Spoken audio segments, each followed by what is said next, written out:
जय हिमालय, जय भारत। मैं जर्नलिस्ट डॉक्टर हरीश लखेड़ा इस बार नई कड़ी के साथ हिमालय लोक चैनल में आपके सामने उपस्थित हूँ। जब तक मैं कहानी को आगे बढ़ाऊं तब तक इस चैनल को लाइक और सब्सक्राइब अवश्य कर दीजिए। दोस्तों, प्रवास की इस दूसरी कड़ी में आपके सामने मैं एक नया शब्द लाया हूँ, ठेकरिया।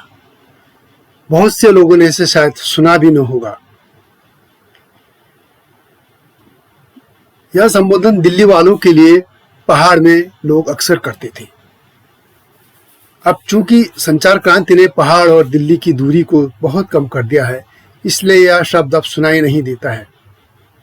यह कोई आदर्श सूचक शब्द नहीं था। ठेकरा शब्द के कई शब्द अर्थ बताए जाते हैं।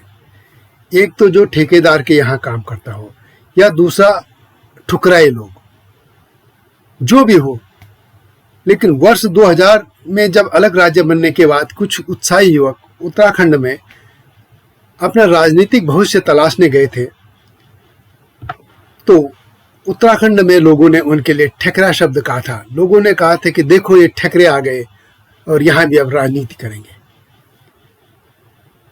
जबकि लोगों को यह मालूम होना चाहिए था कि उत्तराखंड राज्य दिलाने में दिल्ली के प्रवासियों की बहुत बड़ी भूमिका रही है।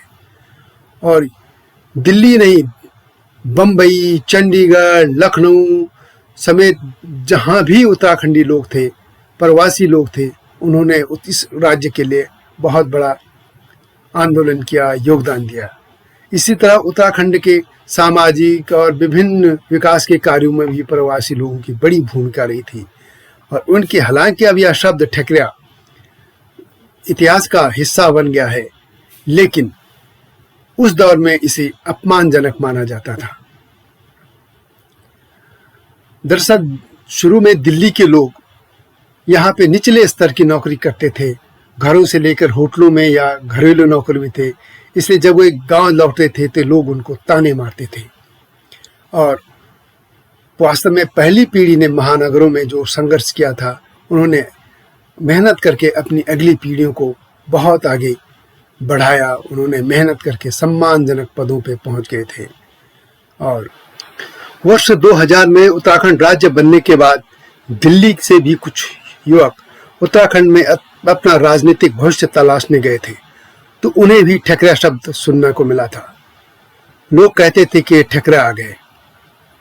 तब कांग्रेस नेता धीरेन्द्र प्रताप का हमें एक पत्र अखबारों में मिला था, और उसमें कहा था कि उत्तराखंड के लोग दिल्ली से गए प्रवासियों को ठेकरा कह रहे हैं। यह शब्द उन लोगों को बहुत बुरा लगा था, क्योंकि आंदोलन में उन्होंने भी बढ़ चढ़ कर हिस्सा लिया था। हालांकि अब यह शब्द इतिहास का हिस्सा बन गया है, लेकिन धीरेन्द्र प्रताप आज भी उस दिन को याद करके कहते हैं। दिल्ली का ठेकरा जो एक शब्द है, मैं समझता हूँ ये उस वक्त इसको ईजाद किया पहाड़ के लोगों ने, जब बड़ी संख्या में लोग पलायन करके दिल्ली की तरफ आए, गढ़वाल से और अन्य क्षेत्रों से, पर्वतीय क्षेत्रों से। और आज़ादी के बाद एक ऐसा समय आया जब रोज़गार के लिए लोगों को नीचे आना पड़ा। लेकिन मैं समझता हूँ कि आज जो है ये शब्द एक तरह से अप्रासंगिक सा हो गया है। और ये पलायन की एक तरह से, चाहे इसको उपहास के रूप में लीजिए, क्योंकि अब जो गांव में रह रहे हैं उन्होंने संघर्ष किया है, वहाँ की परिस्थितियों से कभी भी समझौता नहीं किया, बल्कि चुनौतियों को स्वीकारा है।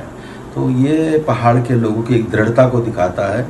और उसी तरह से जो लोग मैदान की तरफ आ गए, लेकिन हम ये समझते हैं कि एक सामाजिक मजबूरी थी और रोजी रोटी की तलाश में लोग नीचे आए, चाहे वो दिल्ली के ठेकरे कहें, चाहे बम्बई के ठेकरे कहें। लेकिन आज इसकी जो समाधीनता ख़त्म हो गई है, नए जो सूचना तंत्र की जो शक्तियाँ आई हैं, चाहे वो टेलीविज़न आया हो, चाहे वो इंटरनेट आया हो, तो इससे ये सारी दूरियाँ अब ख़त्म हो गई हैं।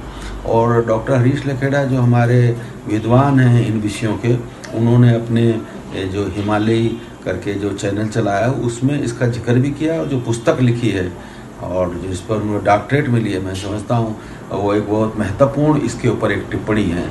और हाल में उन्होंने जो अन्य विषयों पर भी जो सवाल उठाए हैं, वो पहाड़ की बहुत गहराई से अध्ययन के बाद निकले हुए सवालों के जवाब हैं।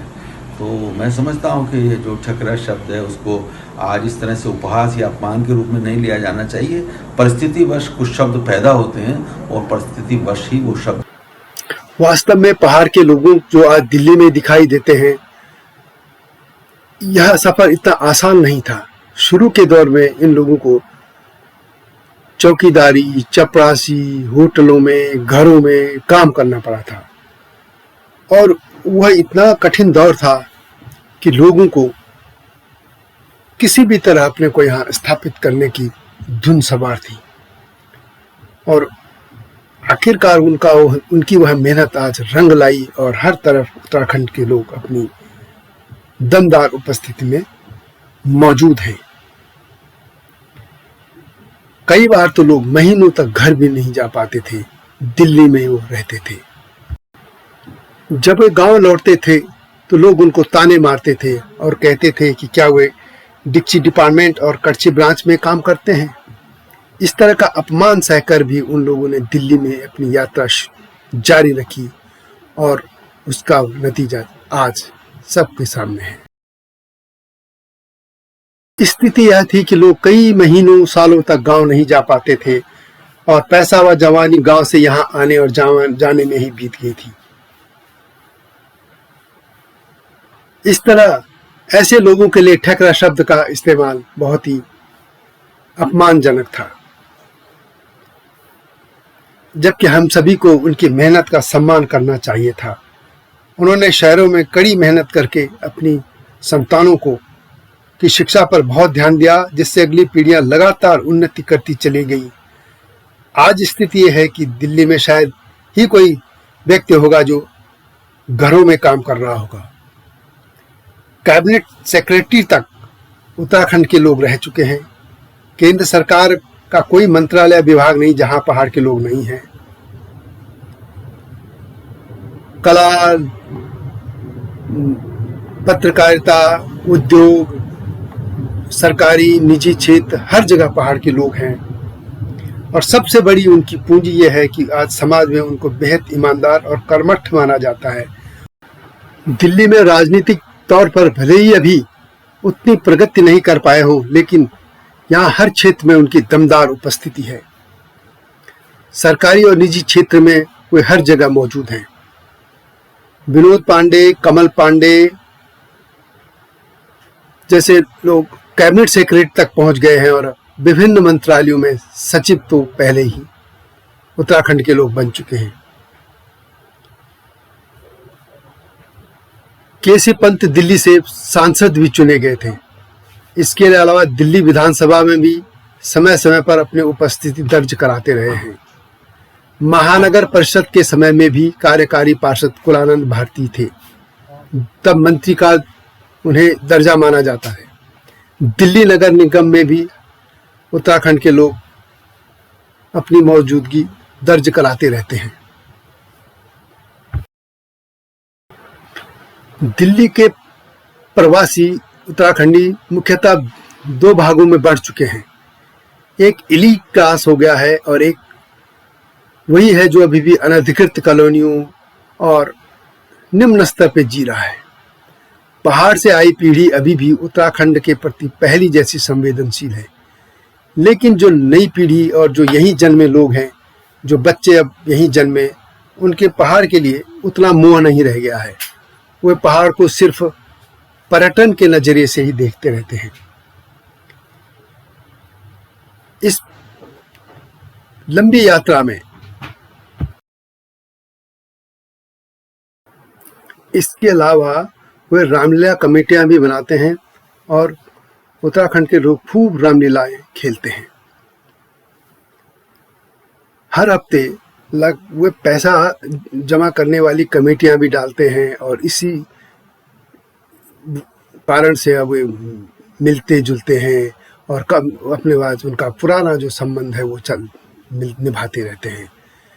शुरू में भी लोग इसी तरह से मिलते थे, घरों में आते थे, जाते थे। कोई गांव जाता था तो एक ही आदमी सबके बदले की वहाँ अपने घर वालों के लिए जो भेजते थे सामान वो भी ले जाते थे, मिठाई, कपड़े और दिल्ली की जो भी सामान होता था। और जब वो लोग वहाँ से आते थे तो वो लोग भी सभी के घर का वहाँ पे चिवड़ा और वहाँ के मंडुआ वगैरह सामान लाते थे और मिल बैठ के खाते थे। लेकिन धीरे धीरे अब यह सब खत्म होता जा रहा है। अब सब एलीट क्लास हो गए हैं। अब उनको उत्तराखंड सिर्फ गर्मियों की छुट्टियों में जाना पसंद करते हैं, इसके अलावा अब कोई उधर की तरफ देखता भी नहीं है।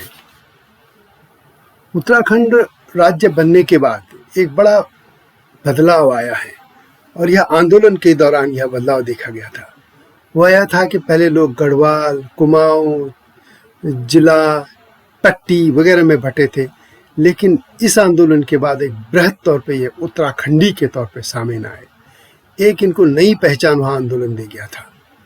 इस आंदोलन के बाद अब वो गढ़वाली और कुमाऊनी की जो पहचान थी वो छोटी हो गई और उत्तराखंडी की पहचान बड़ी हो गई। लेकिन इस पूरी यात्रा के दौरान वे अपनी भाषा से कटते चले गए हैं। घरों में गढ़वाली, कुमाऊनी, जौनसारी, भोटिया वगैरह भाषा की बजाय हिंदी, इंग्लिश में वे महत्व देने लग गए और बहुत कुछ पाया भी है, लेकिन काफ़ी कुछ खोते भी जा रहे हैं। अपने रीति रिवाज, अपने देवता, अपना कल्चर। प्रवासियों की इस यात्रा की कहानी में NSA अजीत डोभाल और सेनाध्यक्ष रहने के बाद अब CSD बिपिन रावत का उल्लेख करना आवश्यक है और यह दो नाम इस यात्रा की पूरी कहानी को बयां कर देते हैं। इस तरह की हम अब प्रवासियों पर एक लंबी सीरीज में देने जा रहा हूँ। यह एक शुरुआत पर थी। आपको कैसी लगी अवश्य बताएं और हमें लिखते रहें। जय भारत, जय हिमालय, जय भारत।